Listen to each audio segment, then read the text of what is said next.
Тибет. Загадочная, мистическая страна, непостижимая таинственная Шамбала.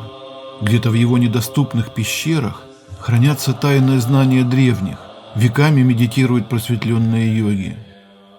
В Тибете находится священная для миллионов людей гора Кайлас, привлекающая пилигримов со всех уголков нашей планеты. Кайлас – это мифическая гора Меру, место пребывания Шивы, обитель буддийского божества Чакрасамвары, центр мира, через который проходит ось мироздания. Именно так представлялся мне всегда этот таинственный уголок нашей планеты, который многие называют крышей мира. И вот, после длительных многолетних сборов я стал счастливым участником группы из 8 человек, решивших по разным причинам приобщиться к великим тибетским святыням, и в конце апреля 2019 года наше путешествие началось.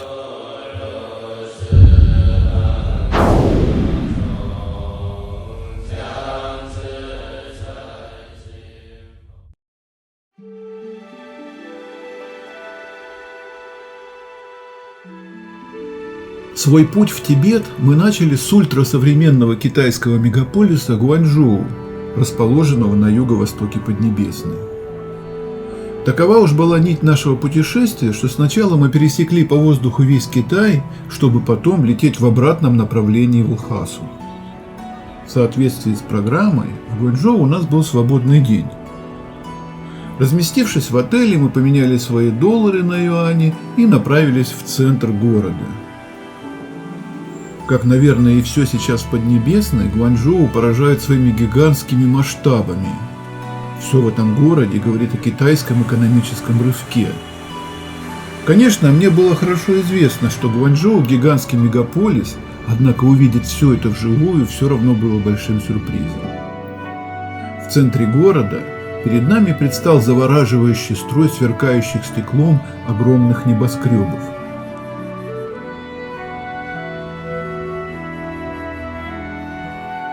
Помимо небоскребов, весьма впечатляет здание оперы, спроектированное Захой Хадид, а также невообразимых размеров подземный фудкорт. Впрочем, не буду продолжать, поскольку тема этого видео совсем другая.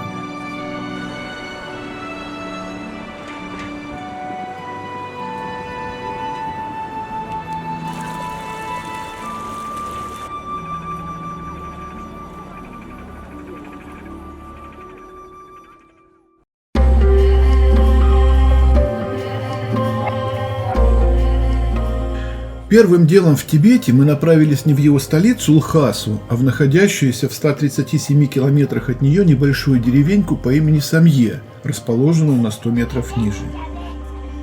Знаменит этот населенный пункт тем, что возник он вокруг самого древнего буддийского монастыря Тибета, собственно и давшего ему свое название. Деревеньку вполне можно назвать захолустной, и один из участников нашей группы метко окрестил ее автостанцией. Поселившись в очень аскетичном монастырском гестхаусе и отужинав в не менее аскетичной монастырской столовой, мы отправились в нашу первую радиалку на одну из 5 священных гор Тибета – Хепари. Нужно сказать, что первый подъем не показался мне легким. По всей видимости, ощущались последствия резкого набора высоты. Известно, что в горе Хепари великий учитель Тибета Падмасамбхава в свое время заточил демонов. Фактически мы оказались на месте действия одной из главных тибетских историй, что, в общем, весьма впечатляло. Наверху нас ожидало бесчисленное количество молитвенных флажков лунгтон, художественно трепетавших на сильном ветре.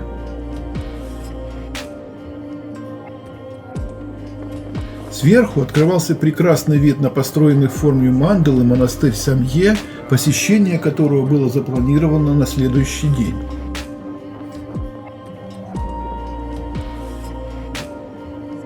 Ночью я, как и многие участники нашей группы, мучился от сильной головной боли, которая хоть и значительно уменьшилась в районе 4 часов утра, однако преследовала меня еще как минимум полдня.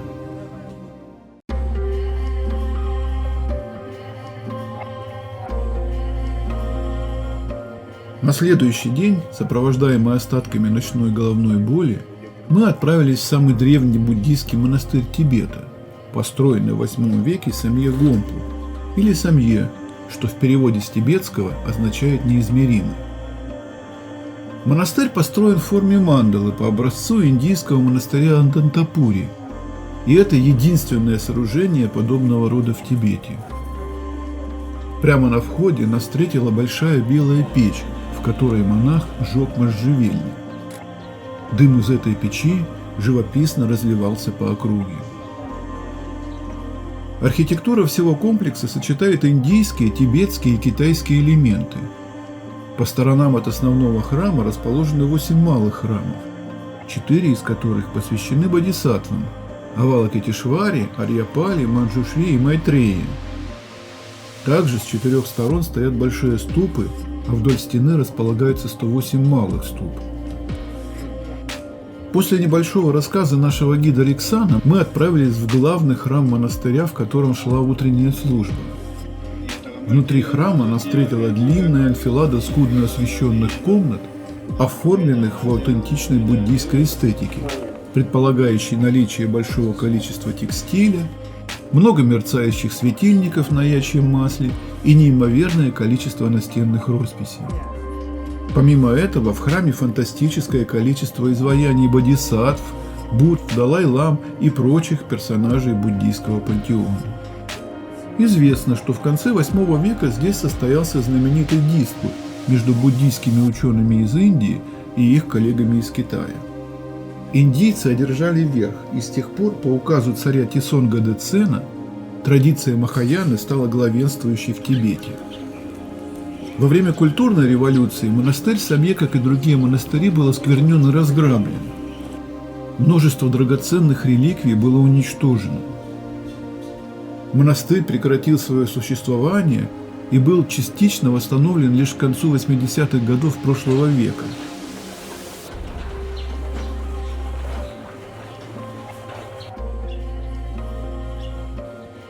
Миновав очередную анфиладу из комнат, мы остановились около большого плоского камня, на котором, по словам Риксанга, растирали кости бодхисаттв после небесных похорон.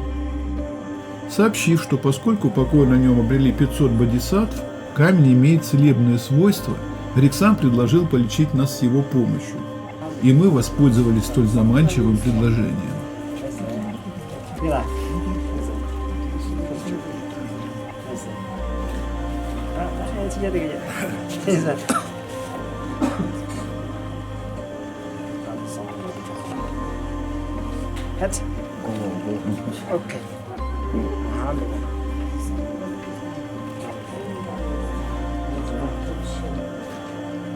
В тот же день после обеда нас ждала Лхаса, столица Тибета.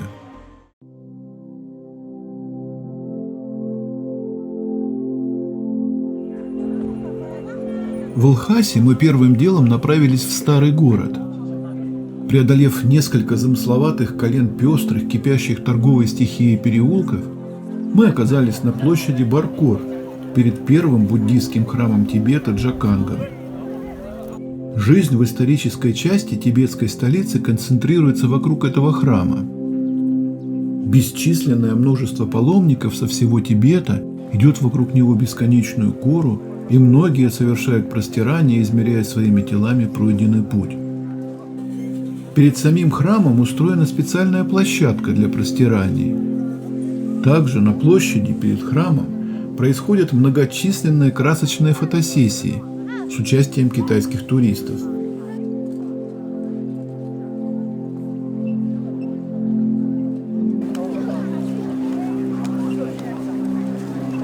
За небольшую плату мы зашли в храм. Внутри было гораздо менее многолюдно, а во внутреннем дворе получаются неплохие фотографии.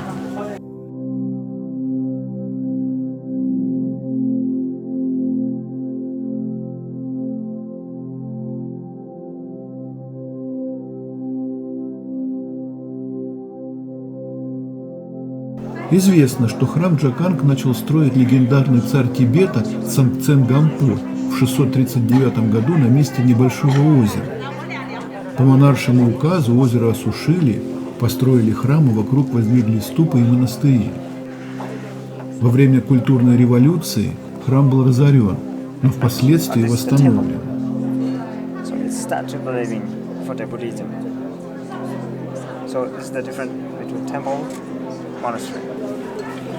Выйдя из храма, мы влились в поток верующих и тоже прошли гору по часовой стрелке.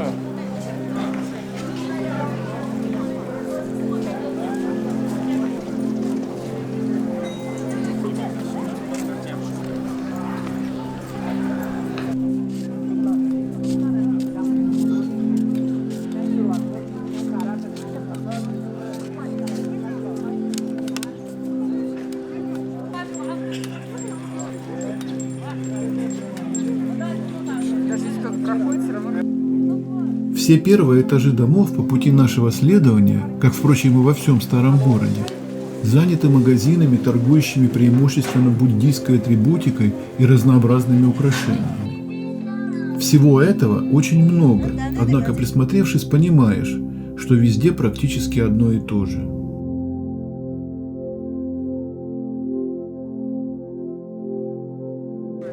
Повсюду стоит не очень приятный запах ячьего масла разной степени прогорклости, к которому к тому времени мы еще недостаточно привыкли.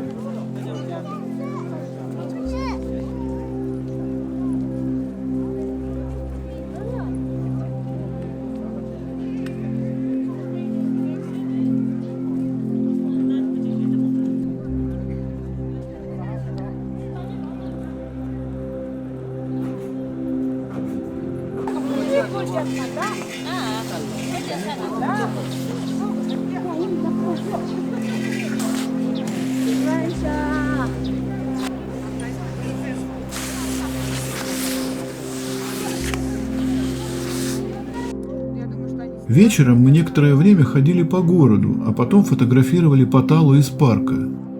Нужно сказать, что дворец великолепен в любое время суток.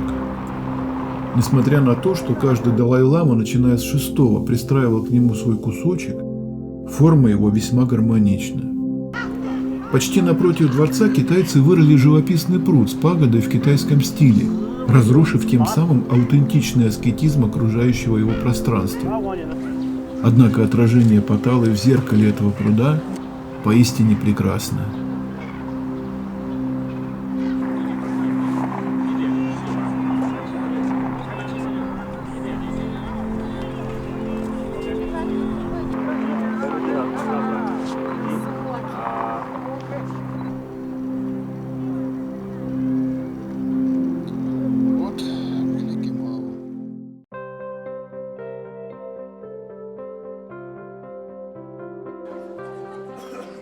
Утром 29 апреля мы отправились на экскурсию в являющийся символом Тибета легендарный дворец Паталу.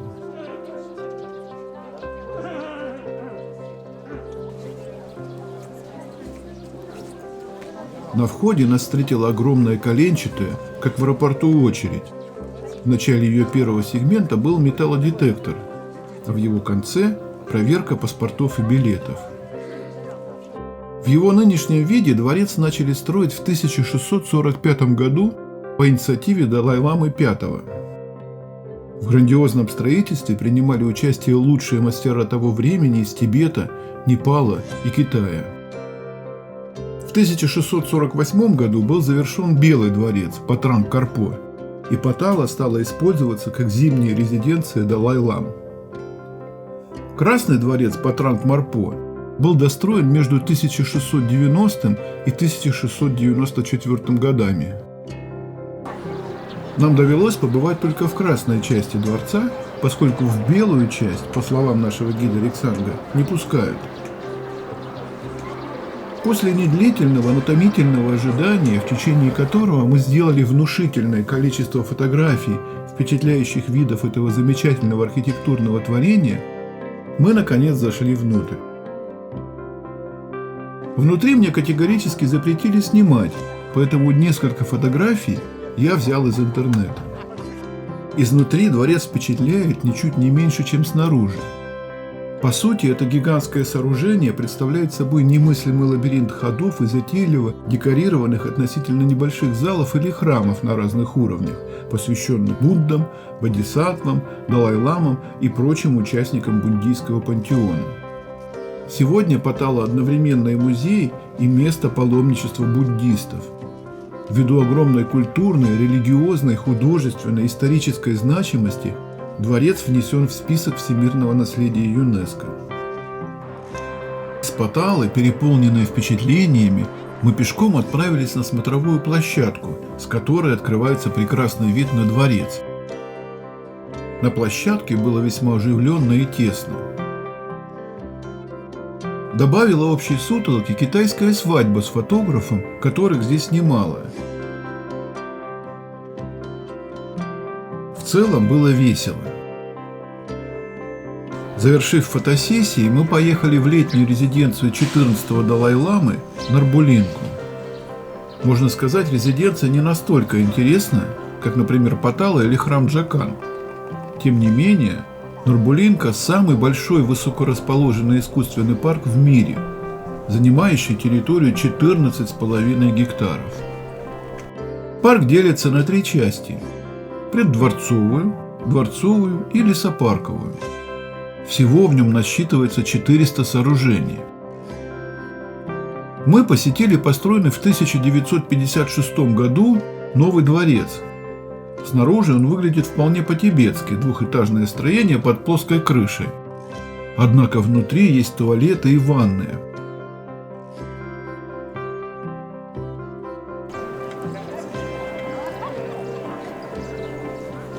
Вечером мы опять гуляли по старому городу.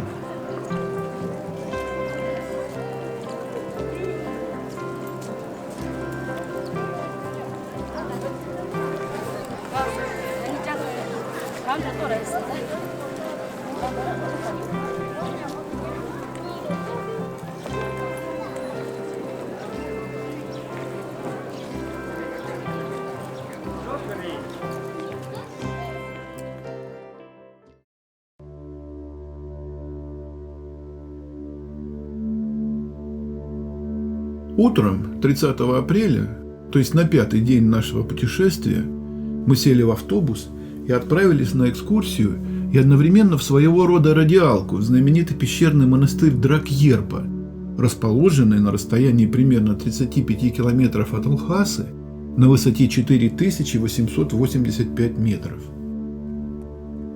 По дороге мы преодолели небольшой украшенный флажками перевал, на котором наш водитель кричал в открытое окно: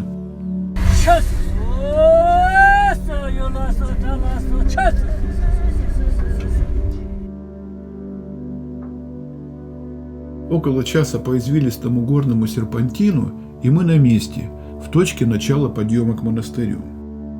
Сам монастырь, как и большинство местных культурно-исторических объектов, вошедших в нашу экскурсионную программу, весьма впечатляет. Он включает храм и ряд древних пещер для медитации, которые представляют собой весьма живописные строения, прилепившиеся к крутому склону высокой горы.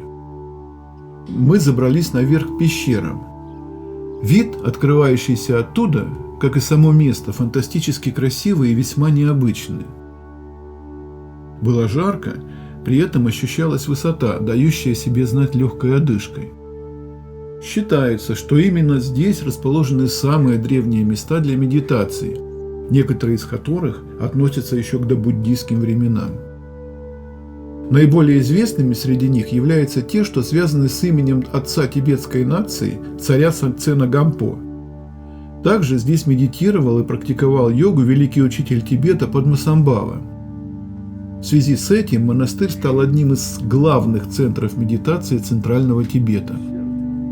Помимо нашей группы здесь было всего несколько паломников-тибетцев, но по словам нашего гида, в сезон количество паломников сильно возрастает.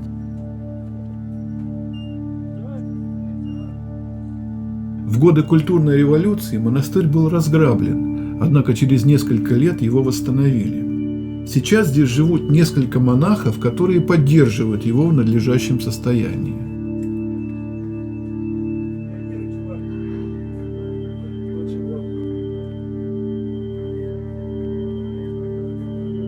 По очереди мы обошли все доступные в тот момент пещеры.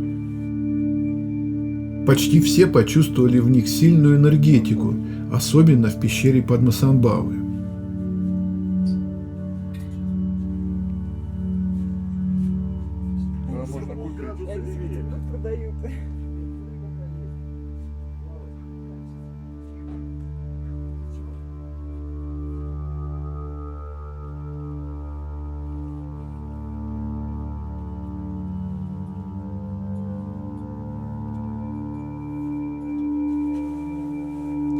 Это пещера Падмасамбхавы. Кто для себя говорит. Вот тут сидел великий отшельник, великий подвижник Тибета. Пещера шестого Далай-ламы.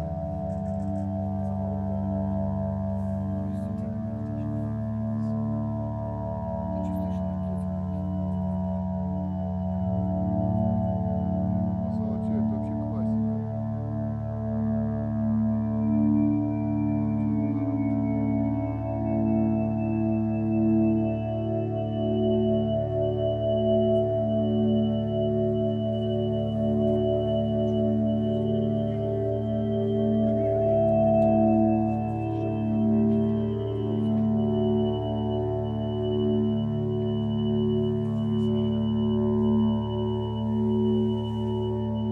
Напротив монастыря расположена небольшая гора, на которой белыми камнями выложена огромная надпись «Ом Мани Падме Хум», не попавшая в кадр. Там же находилось небольшое стадо яков.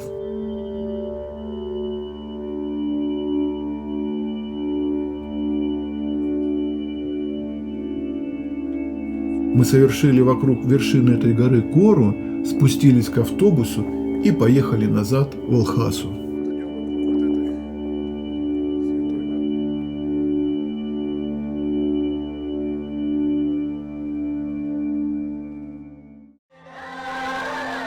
Вечером часть нашей небольшой группы смотрела основанное на реальном историческом событии замечательное шоу, посвященное приезду в VII веке в Тибет и последующему замужеству китайской принцессы Вэньчжэн. Сама история такова. В VII веке нашей эры в Тибете располагалось царство Туфань. Правитель Туфани, благодаря своему мудрому управлению, превратил царство в могущественную державу. Для того, чтобы установить дружественные отношения с Китаем, Сангцен Гампо решил заключить брак с принцессой Китая Вэньчжэн.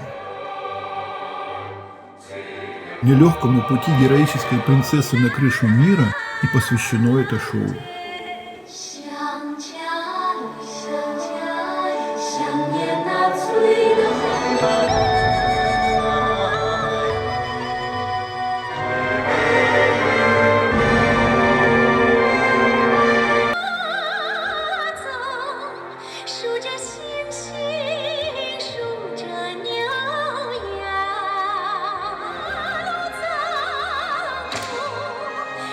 Представление поражает своим размахом.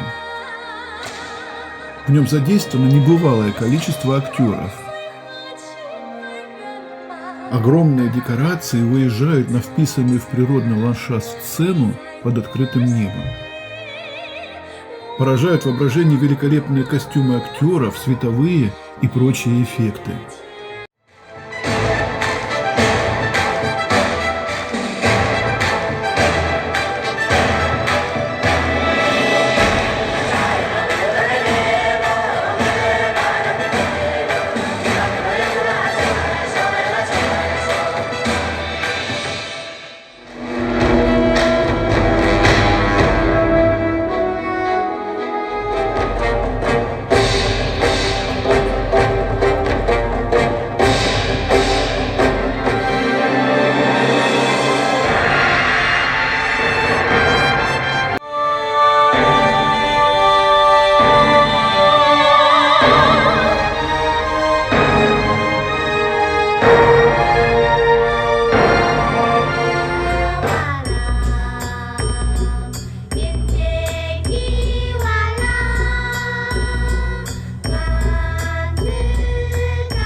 Все действо сопровождается титрами на 3 языках. По завершению представления можно выйти на сцену и сфотографироваться с главными действующими лицами. На этом наш насыщенный впечатлениями уже 2-й день в столице Тибета завершился, и мы, как говорится в таких случаях усталые, но довольные, вернулись в отель.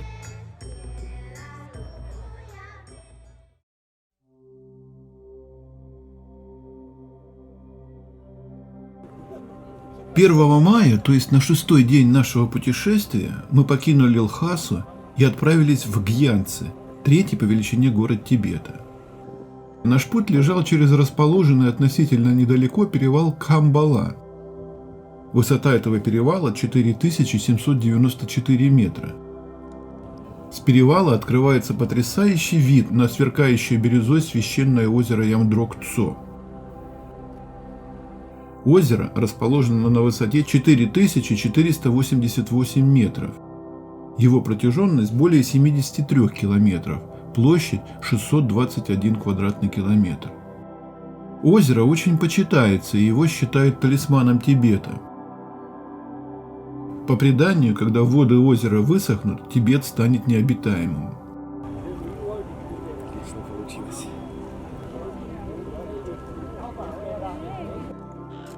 Сделав фотографии, мы спустились вниз, поехали вдоль берега и через некоторое время сделали еще одну фотоостановку. Здесь силами местных жителей также все было оборудовано для фотосессий туристов. На немного выдающихся в воду своего рода постаментах стояли изобретательно декорированные яки, сидя на которых туристам предлагали сфотографироваться. Не сказать, чтобы от желающих не было отбоя, но процесс все-таки шел.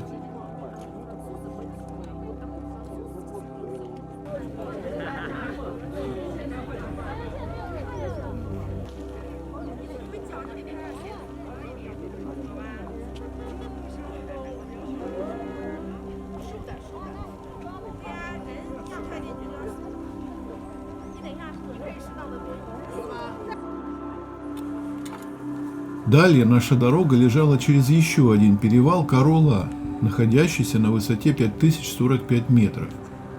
Перевал интересен тем, что над ним буквально нависает исполинский ледник семитысячника Назимканг.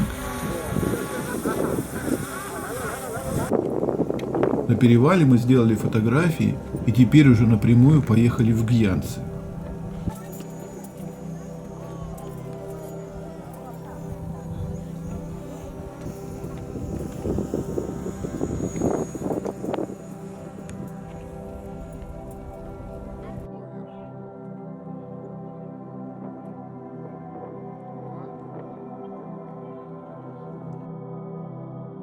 После ужина, уже вечером, мы ходили в закрытую крепость Гьянцы-Дзонг. Закономерным образом проникнуть внутрь не удалось, и мы вернулись в отель.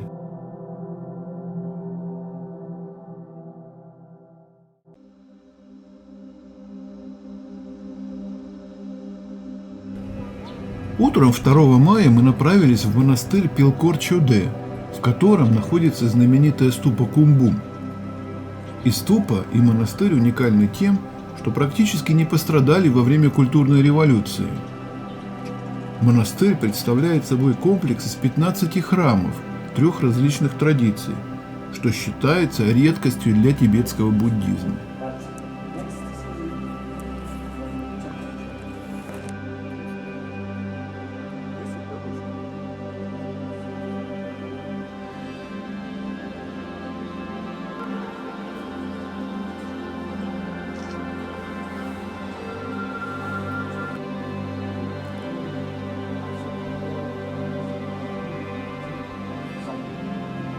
Также мы осмотрели самую большую ступу центрального Тибета Кумбум.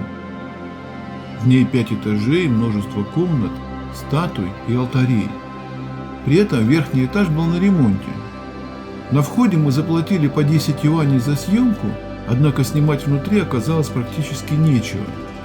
Кроме того, освещение оставляло желать лучшего.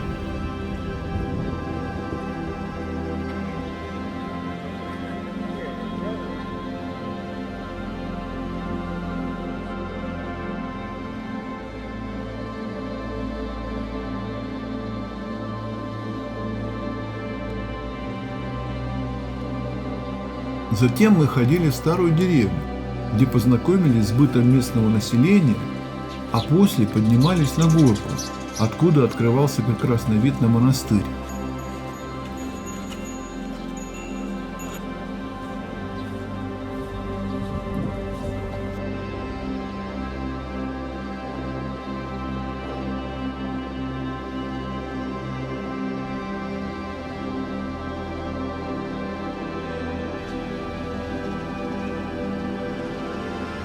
Вот тут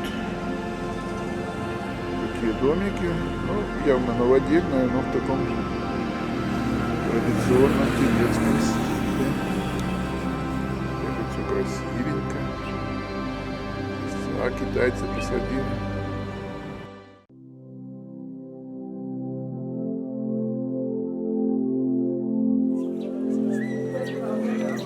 Утром 3 мая мы отправились в знаменитый монастырь Ташилунпо, основанный в 1447 году.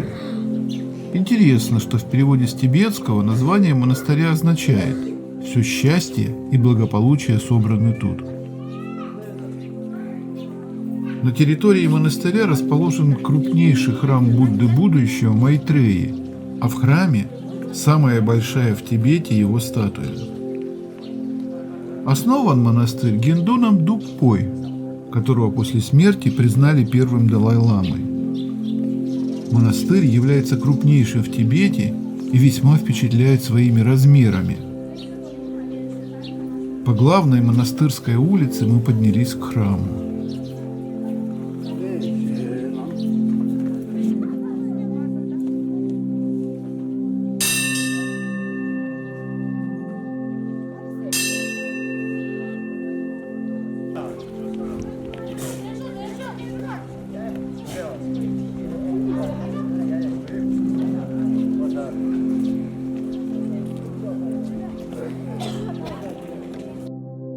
Сама статуя поистине огромна, ее высота 26 метров. Считается, что на ее изготовление ушло 279 килограммов золота, почти столько же серебра, 116 тонн бронзы, более 40 алмазов и 1000 жемчужин. Однако меня впечатлил не ее размер, а выражение лица Будды. На этом огромном лице было выражение глубокого спокойствия и отрешенности. Так, во всяком случае, мне тогда показалось. Бесконечный поток паломников, в котором мы шли, передвигается из одного храма в другой, повинуясь какому-то неведомому мне алгоритму. Все храмы оформлены в единой эстетике. Различия есть в их размерах и внутреннем наполнении.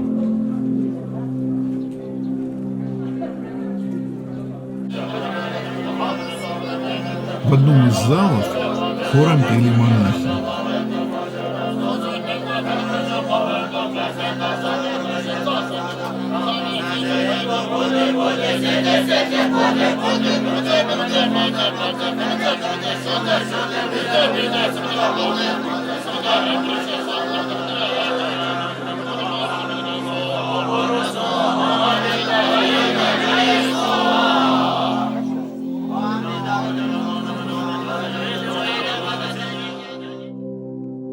Около входа в один из храмов навалом лежали красные национальные тибетские сапожки. Все примерно одного фасона. Уже к концу нашей экскурсии мы оказались в одном весьма живописном внутреннем дворике.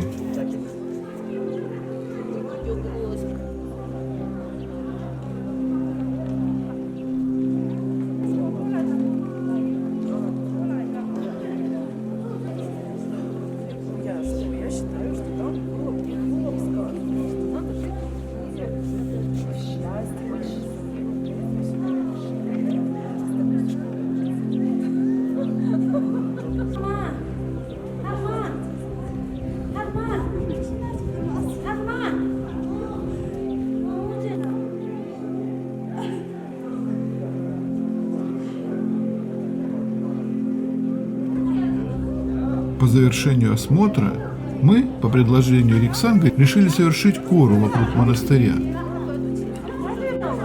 Тропа для Коры вполне неплохо оборудована. В начале пути, а также примерно в его середине, паломников встречают гостеприимные лавки и лотки, предлагающие различные напитки и снеки.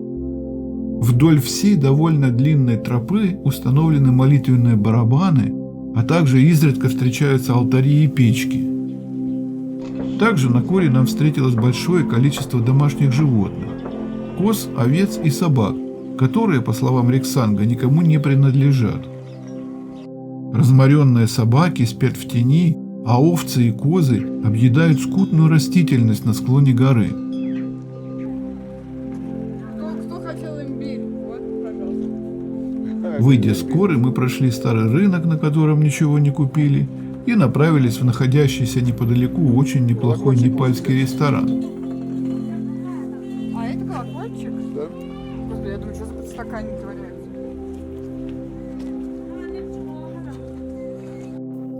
После обеда мы направились в район Эвереста, в селение Тингри. Наш путь лежал по пустынному, слегка однообразному плато. После очередного пропускного пункта мы съехали с шоссе Дружбы и повернули на трассу, ведущую в Непал.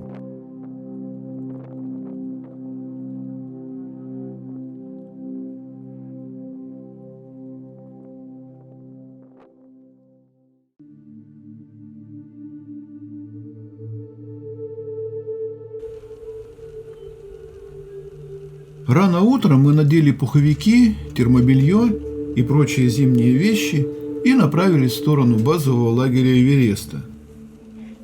Миновав 2 пропускных пункта, на одном из которых проверяли наши паспорта, сверяя их непосредственно с личностями, а затем замысловатый серпантин, мы прибыли на перевал Гяула.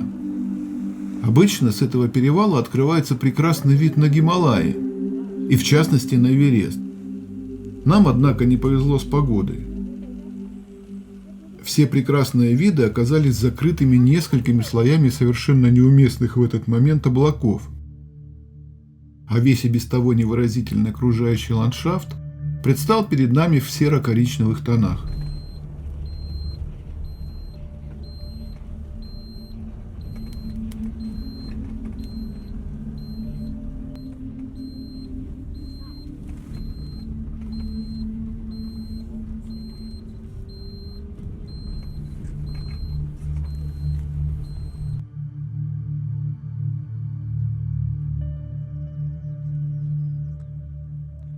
Это вот якобы бейскемп. Прибыв на место, мы первым делом направились в монастырь Ронгбук. Этот монастырь уникален тем, что расположен он на высоте 5000 метров и является самым высокогорным монастырем в мире, а также он одновременно мужской и женский.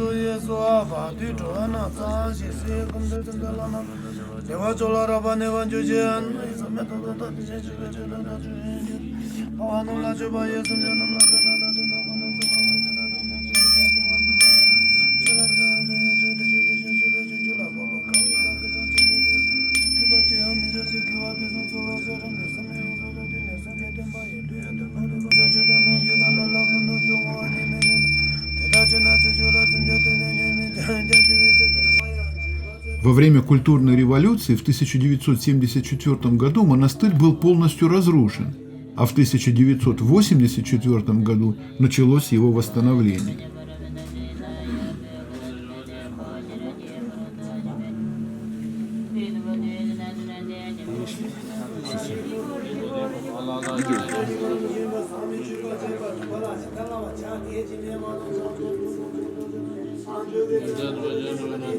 В 2011 году монастырь Ранбук занял первое место в составленном компанией CNN списке великих мест для отшельников.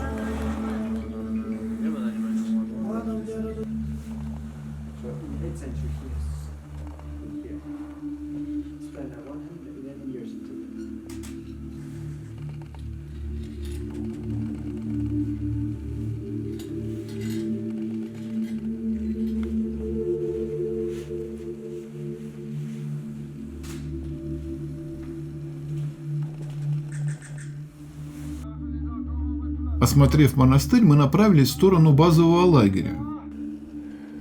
Нужно сказать, что китайские власти закрыли базовый лагерь для посетителей под предлогом того, что на Эвересте нужно убирать мусор.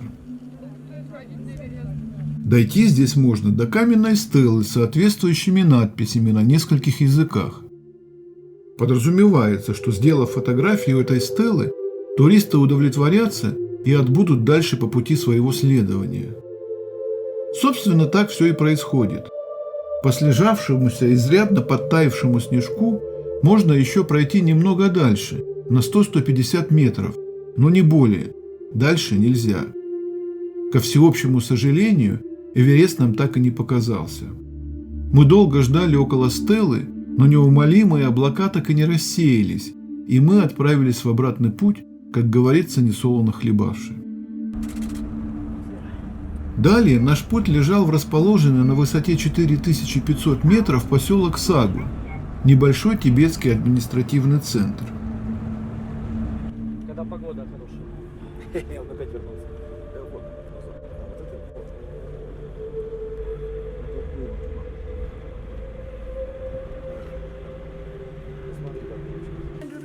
По дороге мы остановились в очень аутентичном ресторане с не менее аутентичным внутренним убранством. Поначалу членов нашей группы испугал вид кухни, правда потом, отведав местных яств, все слегка расслабились. При всем устрашающем виде ресторана еда была относительно неплохой. Нужно сказать, что чем выше мы поднимались, тем неуклоннее понижался общий уровень заведений, составляющих местную туристическую инфраструктуру, что вполне понятно и объяснимо. В ресторане была широко представлена местная публика, с удовольствием шедшая на контакт. Правда, языковой барьер все же был. По дороге в Сагу мы остановились около сказочно красивого священного озера Пейкутсо, в ультрамариновом сверкающем зеркале которого множеством оттенков отражается как нигде высокий тибетский небосвод.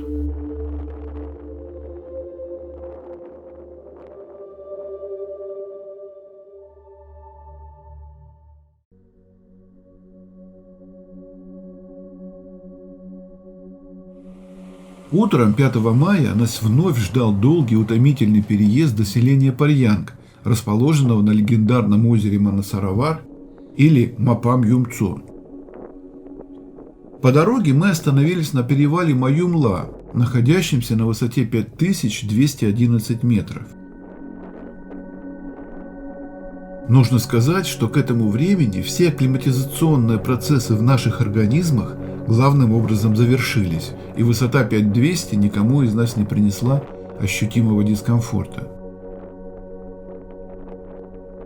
На перевале наш гид Риксанг с водителем натянули имевшиеся у них флажки Лунгтом, и мы продолжили свой по-настоящему долгий путь.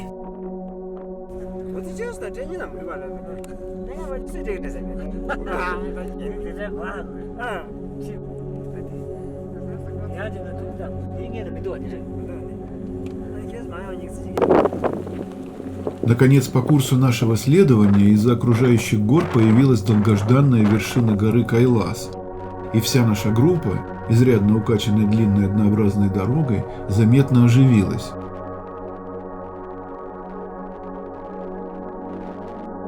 Мы остановились, чтобы насладиться великолепным видом на озеро Манасаравар, пик Гурла-Мандата Химал, который мы видели как минимум последние 1,5 часа нашего пути, и гору Кайлас.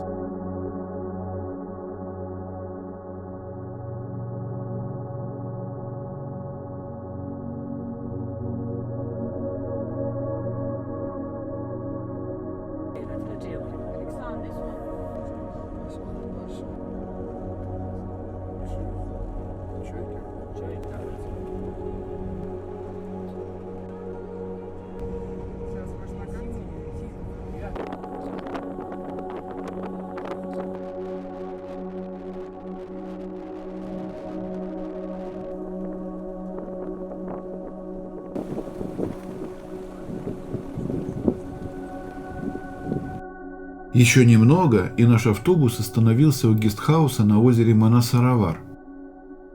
Пейзаж, который открывается перед истомившимся машине путником, превосходит все мыслимые ожидания. С одной стороны, в синих, подернутых рябью водах озера отражается пик горла Мандата Химал, с другой – величественный Кайлас. От взгляда на все это великолепие душа наполняется трепетом и неожиданным пафосом. По всей видимости, горняшка все-таки проявила себя таким образом. Известно, что легендарное озеро находится на высоте 4557 метров над уровнем моря и является одним из самых высокогорных озер в мире. Наряду с Кайласом Манасаровар также является местом паломничества. Вокруг него совершают коры, купаются в его священных водах, пьют его воду. На озере живут чайки, утки и еще какие-то водоплавающие птицы, оживляющие своими не весьма благозвучными криками описанный величественный ландшафт. Гестхаус на озере Манасаровар оказался первым по-настоящему дискомфортным жильем, в котором нам довелось ночевать в течение нашего путешествия. Комнаты, лишенные каких-либо намеков на удобство, такие как вешалки, тумбочки, рассчитаны на 4, а то и более человек. Свет подают только в определенные часы. Двери не запираются, на стене приклеена бумажка с примерно таким текстом: «Заботьтесь о ваших вещах сами. Мы за них не отвечаем».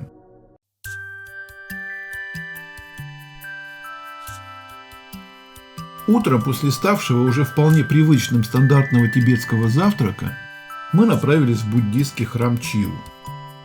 Храм расположен на остроконечной, отдельно стоящей небольшой горе, вследствие чего выглядит весьма экзотично и оригинально. Уже издалека это место весьма впечатляет.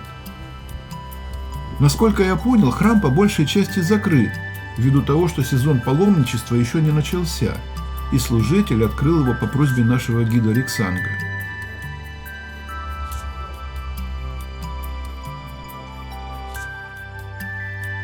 Внутри храма мы посетили пещеру, в которой медитировал гуру Ринпоче, или Падмасамбхава. В пещере все ощутили сильную энергетику, и некоторые члены нашей группы особенно выделили ее из всех предыдущих мест силы.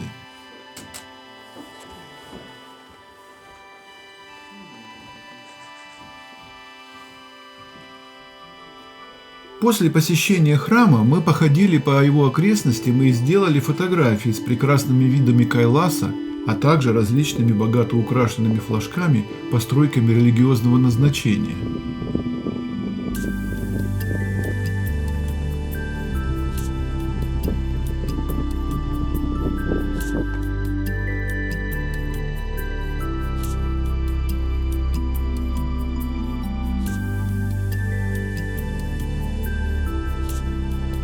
Во второй половине дня мы направились в легендарный поселок Дарчен, расположенный практически у подножья Кайласа.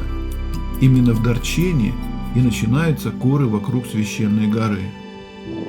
Сам поселок представляет собой одну широкую асфальтированную центральную улицу с тротуарами и разнообразными торговыми точками.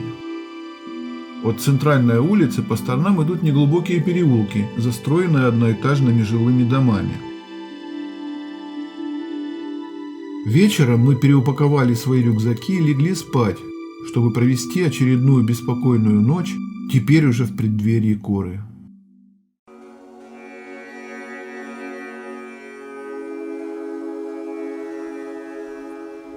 На Кору мы в компании наших веселых портеров выступили примерно в 8 часов утра. Думаю, здесь уместно будет сказать несколько слов о самом предмете нашей экспедиции Коре. Для такого типа туристов, как мы, Кора – это 3-дневный обход по часовой стрелке вокруг горы Кайлас протяженностью 53 километра.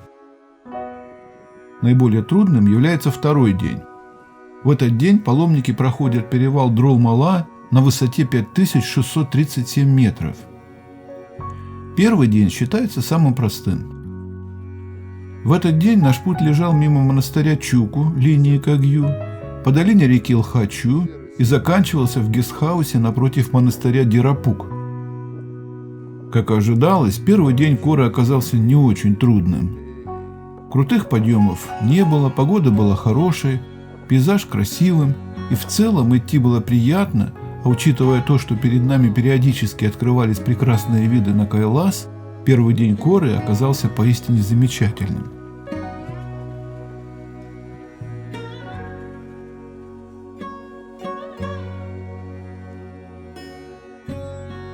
По дороге мы увидели знаменитый Кангни-Чартен, увенчанный ячьими рогами с большими колоколами внутри, а за ним действующее небесное кладбище.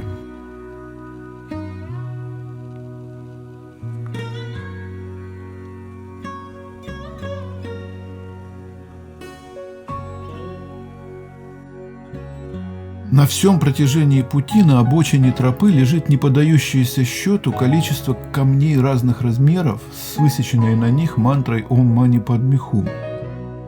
Титаническое количество труда, который разными людьми был вложен в эти камни, невозможно даже вообразить. Кроме того, по пути нам несколько раз встречались забавные, как будто плюшевые сурки. Сурки смешно играли друг с другом, почти не обращая внимания на проходящих пилигримов.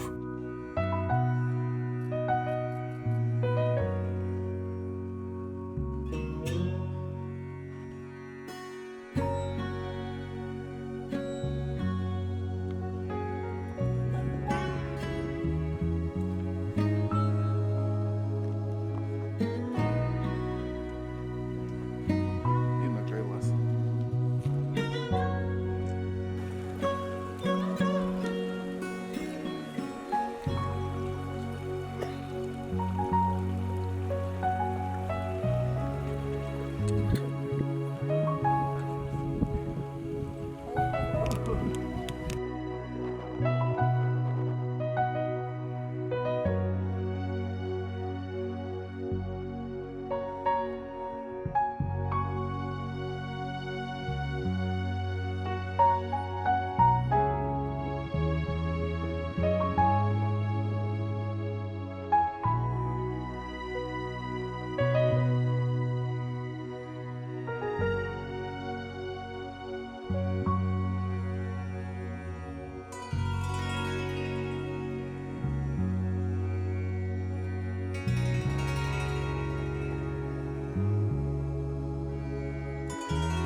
Гестхаус напротив монастыря Дирапук, в котором мы провели очередную беспокойную ночь, в целом мало отличается от аналогичного, например, на озере Манасаравар.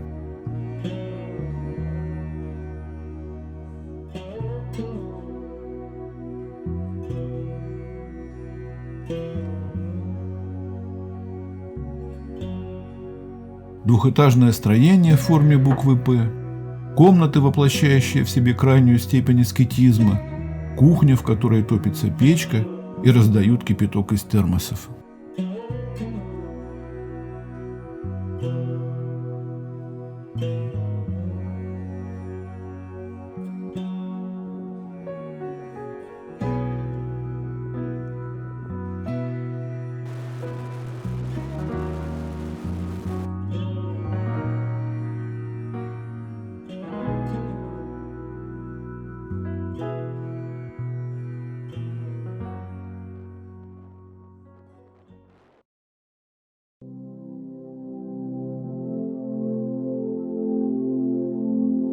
Ночью почти всех нас мучила бессонница. Сказывалась высота. Проснулись мы рано, в 6 часов, чтобы выйти в 6:30, пока снег на перевале не растаял, не стало слишком скользко и не подул сильный ветер. Выступили мы в темноте, освещая свой путь налобными фонариками. Крутой подъем оказался ожидаемо трудным. Через некоторое время начало светать, и из темноты стал постепенно проявляться величественный силуэт Кайласа. Глядя на священную гору, мы уже в который раз вспомнили знаменитого исследователя и популяризатора Кайласа Эрнста Молдашева в тот момент, когда он в одном из интервью говорит: Так это же пирамида. Огромная пирамида.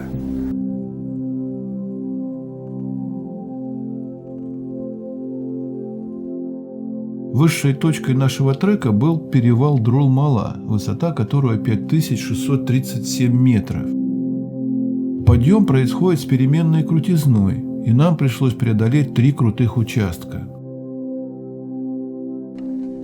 Помимо огромного количества флажков Лунгтом и белых шарфов, сам перевал никак не обозначен. Безусловно, красота, с которой встречается страждущий путник на перевале, весьма и весьма впечатляет. Когда солнце поднялось достаточно высоко и его золотые лучи осветили Кайлас, наши сердца замерли от дивной красоты места и уникальности момента. Похоже, горняшка все-таки сделала свое дело. Тибетцы верят, что с перевала начинается новая жизнь, и ветхие одежды сбрасываются подобно старому, отжившему свое время телу. Так и некоторые члены нашей группы привязали к растянутым на перевале флажкам Лунгтом ритуальные шарфы Кадак. Вопреки распространенному мнению, никакие галлюцинации членов нашей группы не посещали. Черных собак и сеток изомов не наблюдалось. Все прошло буднично и даже в некотором смысле разочаровывающе. После перевала тропа закономерным образом пошла вниз. Скалы, обрамляющие тропу, выглядят весьма необычно. Обращает на себя внимание знаменитый топор судьбы. Спуск оказался невероятно трудным. Тропа представляла собой хаотическое нагромождение камней с исключениями льда и снега. Преодолев крутой участок, теперь уже по почти ровной дороге, мы направились к монастырю Зутрулпук, где и располагался гестхаус, в котором нам предстояло провести ночь. Сам гестхаус можно назвать апофеозом дискомфорта.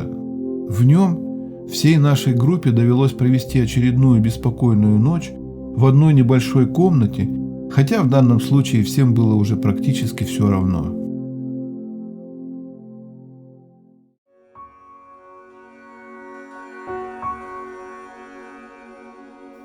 Выступили мы довольно рано, еще на рассвете. Ввиду того, что, как и в первый день Коры, наш путь не представлял особых сложностей, темп мы взяли достаточно быстрый и не уступали в скорости маленьким и шустрым портерам. Ничего особенного в этот день мы не увидели. Пейзаж был примерно таким же, что и в первый день Коры. Те же камни с мантрами у дороги, сурки, яки, простирающиеся паломники.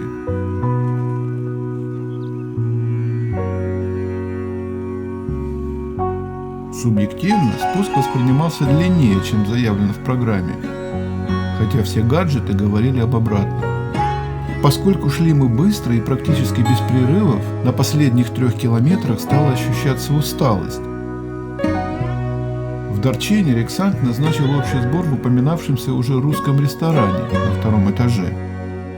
Стоит ли говорить, как невыразимо приятно было съесть яичницу, тарелку картошки с куркумой, выпить масала-чая, а главное, приятно расслабиться после такого замечательного завтрака.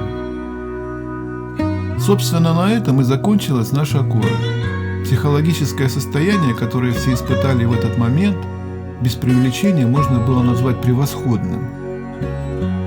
После завтрака, который в определенном смысле можно было назвать и обедом, мы сделали групповое фото на фоне Кайласа, погрузились в уже ставший нам родным Форт Транзит и отправились в обратный путь.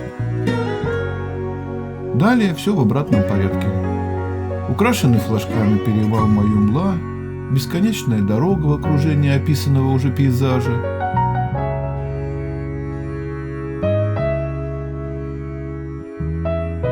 длинный берег реки Брахмапутры.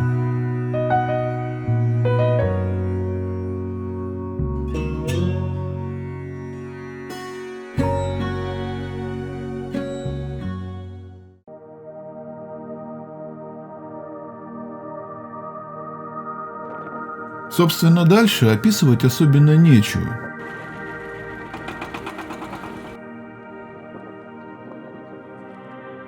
Слава богу, что переезд из Шигадзе в Лхасу оказался гораздо меньше 2 предыдущих. В Лхасе мы предались безудержной стихии шопинга. Несмотря на то, что предлагаемый в местных торговых точках ассортимент товаров не отличается разнообразием, а цены существенно выше, чем, например, в Непале, мы, тем не менее, сделали покупки. В основном это были бусы-четки, браслеты и прочая дребедень.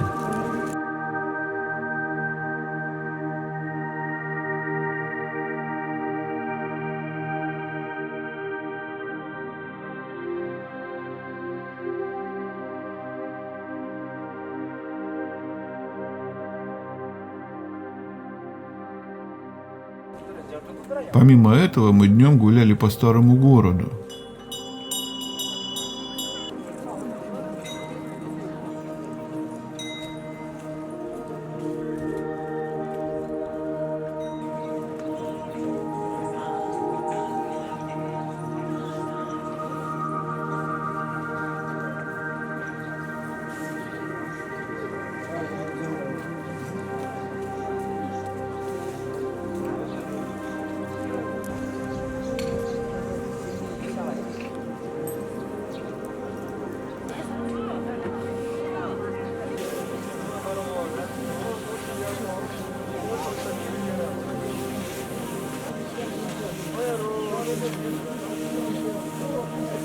А вечером ходили фотографировать Патталу.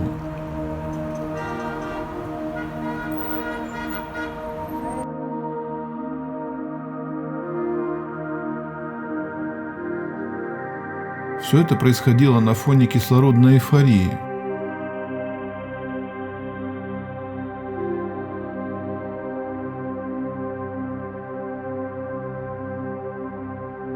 Не знаю почему, но во время ужина в непальском ресторане я вдруг небывало остро осознал одну из йога-сутр Патанджали. Авидья, невежество, появляется причиной всех остальных препятствий, будь то препятствия скрытые в процессе устранения, преодолеваемые или в полном проявлении.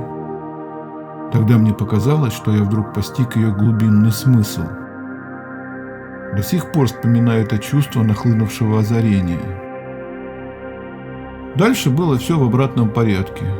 Перелет в Гуанчжоу, ночь в отеле и 9-часовой перелет в Москву. Вот и все. На этом закончилось, пожалуй, самое интересное и самое волнительное мое путешествие.